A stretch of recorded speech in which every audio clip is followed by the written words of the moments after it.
Pessoal, depois da pausa do café, vamos retornar agora aqui com os fundamentos estabelecidos nos incisos do artigo 1º. São 5, carinhosamente conhecido pelos mnemônicos Sóci-Diva Plu. Sóci-Diva Plu, sempre você vai lembrar desse mnemônico. Mas eu quero hoje que vocês entendam o conceito de cada fundamento desse. Vem comigo na tela e observem. Quando eu inicio aqui falando sobre soberania, eu quero que vocês tenham em mente, sempre quando eu iniciar um conceito, eu quero que vocês associem esse conceito a alguma expressão, alguma coisa. Tá? Então, quando eu falar soberania, a soberania, pessoal, está relacionada aqui à autodeterminação plena do país. Autodeterminação plena do país. Ou seja, o poder supremo que o Brasil tem para tomar as decisões, para agir de forma independente, tanto interna quanto externamente. Significa dizer que o Estado brasileiro ele não se subordina a nenhuma ordem jurídica externa, a nenhum outro país. Não há essa subordinação, tá? Não tem subordinação. E a doutrina ainda faz aqui um recorte, dizendo que essa soberania ela pode ser entendida sob dois aspectos, sob dois planos, o plano interno e o plano externo. Então, internamente, o Estado ele tem autoridade máxima sobre os assuntos internos. Aqui dentro ele é a autoridade máxima, a República é a autoridade máxima, sobre a criação, a aplicação das leis, enfim. Nenhuma outra nação ou entidade externa pode interferir diretamente nessas decisões ou na nossa administração aqui do país. No plano externo, significa que o Brasil é capaz de conduzir as suas relações internacionais, ele é capaz de celebrar tratados, capaz de defender os seus interesses ali num cenário global de forma independente, tá bom? E uma observação aqui que eu faço para vocês é o seguinte, eu falei que no outro bloco que a autonomia não se confunde com soberania. Eu quero que vocês se atentem a isso aqui, tá? Autonomia não se confunde com soberania. O nosso país se chama República Federativa do Brasil. Esse é o nosso nome. Está lá no artigo 1º, iniciando a República Federativa do Brasil, formada pela união indissolúvel dos estados. Tá? Esse é o nosso nome. E essa república é que detém a soberania. Nossa República Federativa do Brasil é que detém a soberania. Já os entes federados são autônomos, eles não detêm soberania. O Estado, a União, a prova confunde muito União com República, tá? União é um ente federativo, tá? Estado é um ente federativo, Distrito Federal é um ente federativo, municípios outro ente federativo. Eles não têm soberania, eles têm autonomia, tá bom? Isso está lá no artigo 18, que nós vamos estudar quando falarmos ali sobre a organização político-administrativa do Estado. Muito bem? Seguindo adiante, no inciso 2, nós temos lá como fundamento da República a cidadania. Outra vez, quando eu falo cidadania, eu quero que se associe a alguma coisa. Quando eu falo aqui cidadania é um fundamento, eu quero que vocês tenham em mente que o cidadão na nossa República ele tem direitos e deveres. Não é só direitos e deveres. Esses direitos e deveres eles englobam direitos civis, leiam, direitos e deveres civis, direitos políticos, direitos e deveres políticos e direitos sociais, direitos e deveres sociais. Quando eu falo direitos civis, são aqueles que garantem a liberdade individual, a liberdade perante a lei, o direito à vida, direito à liberdade de expressão, o direito à associação, direito de propriedade. E os direitos políticos são direitos que permitem aos cidadãos participar diretamente ali da administração pública ou participar indiretamente também da administração pública. Inclui o direito de votar, direito de ser votadas, vamos estudar isso em outra aula também. Inclui o direito de se filiar a partido político, tá? Inclui o direito de participar de plebiscitos, referendos, outras formas de participação popular. E os direitos sociais visam assegurar condições mínimas de vida, de uma vida digna, né? Condições mínimas para que nós possamos viver como cidadãos.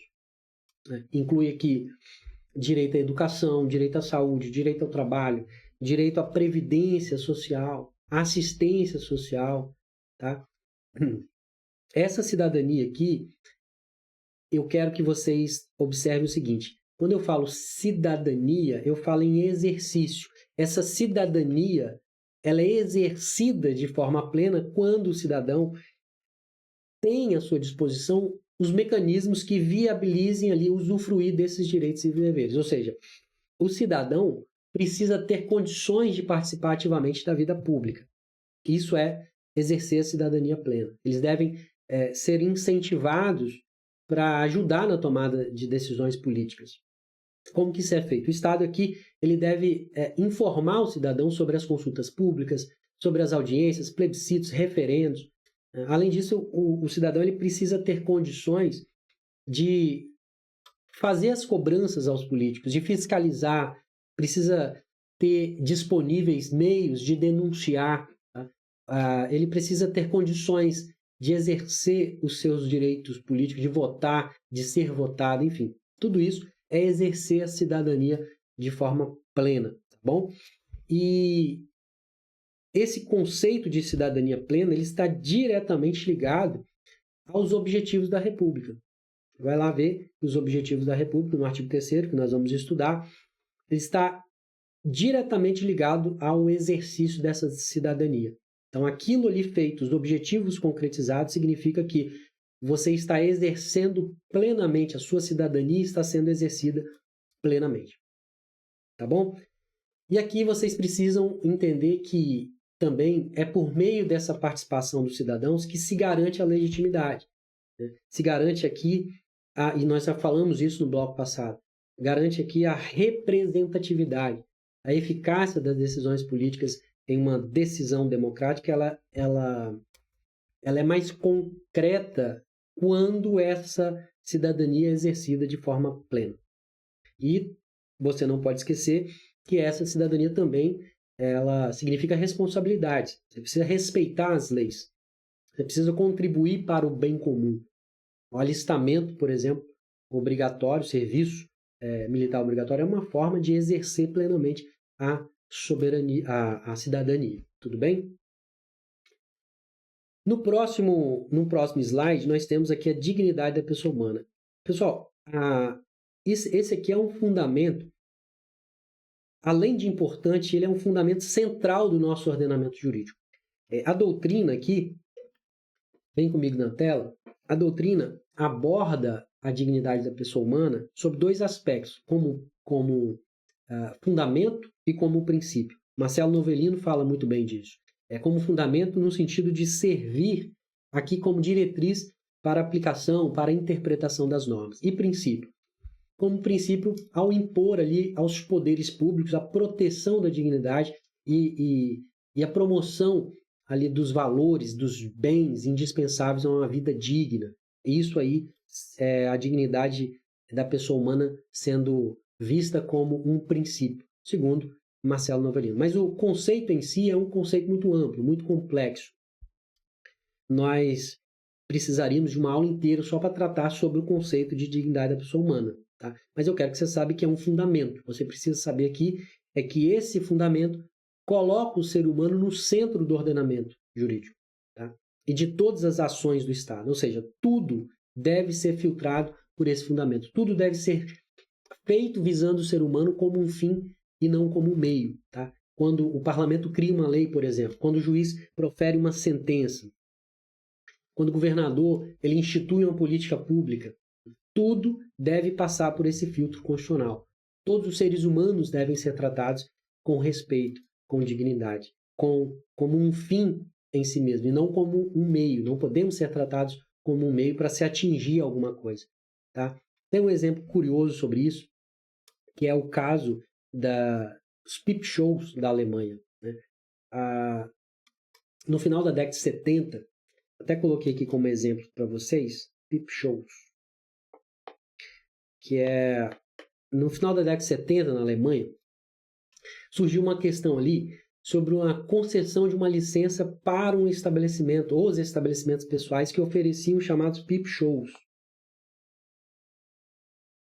peep shows. O que é esses peep shows? A mulher ali dançava nua numa cabine fechada para satisfazer a libido de uma pessoa, uma única pessoa ali. Entrava, a mulher se fazia uma performance ali nua e a pessoa pagava por isso. E essa licença foi inicialmente ali negada porque essa atividade seria uma atividade degradante para a mulher e violava a sua dignidade da pessoa humana. Só que os proprietários desses estabelecimentos chegaram e disseram assim, olha, essas mulheres participam, na verdade, de forma voluntária. E, além disso, ninguém obriga a mulher a participar. Isso é voluntário, ela quer participar, ela quer se expor. Além disso, nós já temos o striptease, os shows de striptease, que já tem ali a licença concedida. E aí essa questão foi levada à Corte Constitucional Alemã, que seria aqui o nosso STF, e a Corte precisava decidir entre a autonomia da vontade das mulheres e a dignidade da pessoa humana. E a Corte decidiu que esses peep shows aqui era, na verdade, considerado... os peep shows eram uma forma de tratar a mulher como objeto. Né? Eles violavam a dignidade da pessoa humana. Deveriam ser proibidos por consequência. E aí ela fez uma distinção entre o striptease e os peep shows. O striptease aqui, a corte lá na Alemanha considerou uma performance, não violava aqui a dignidade humana. Agora, os peep shows eram degradantes, porque ela tratava a mulher como um mero objeto de prazer sexual. E essa decisão é muito estudada aqui no direito constitucional, na filosofia, porque ela se baseou num conceito filosófico muito profundo de Kant, conceito que foi desenvolvido por outros autores também, chamado fórmula-objeto. Essa fórmula-objeto que é utilizada para legitimar as restrições aqui na autonomia da vontade, quando a pessoa é rebaixada a uma situação de objetificação. Ou seja, ela é rebaixada a um instrumento, a um mero instrumento, quando a pessoa é tratada como coisa, como um objeto. Isso faz com que a pessoa seja desconsiderada como sujeito de direitos. Então, essa vontade individual não pode ser relativizada porque estaria relativizando aqui um valor considerado pelo direito como um valor supremo, inalienável, que é a dignidade da pessoa humana. Tá bom? Há outros exemplos aqui parecidos que a gente pode dar, que, por exemplo, o caso do arremesso de anões na França também é um exemplo que trata da dignidade da pessoa humana. Isso aqui é só um exemplo para contextualizar você. Não precisa se atentar, por exemplo, ao conceito filosófico de Kant, forma-objeto, tá bom? Saiba que existiu isso e aí eles decidiram, com base nesses argumentos, e que essa situação expunha a mulher a uma situação de objetificação, tá bom? Muito bem, pessoal. Seguindo adiante, vamos lá. Eu acho que aqui vocês já estão bem com a dignidade da pessoa humana. Vamos seguir com o inciso 4, valores sociais do trabalho e livre iniciativa. Esses valores aqui, eles formam a base sobre a qual se estrutura a organização política, a organização econômica, a organização social do nosso país. Quando eu falo aqui de valores sociais do trabalho como um fundamento, eu estou me referindo à importância do trabalho na construção da nossa sociedade, né? na dignidade do ser humano. O ser humano, a dignidade dele também envolve o trabalho. O trabalho aqui é visto como uma atividade essencial para o nosso desenvolvimento, o desenvolvimento do cidadão. Então veja que tudo gira em torno da pessoa humana, da pessoa como um fim em si mesmo. Tudo está ligado à dignidade da pessoa humana. E quando eu coloco a livre iniciativa aqui como fundamento,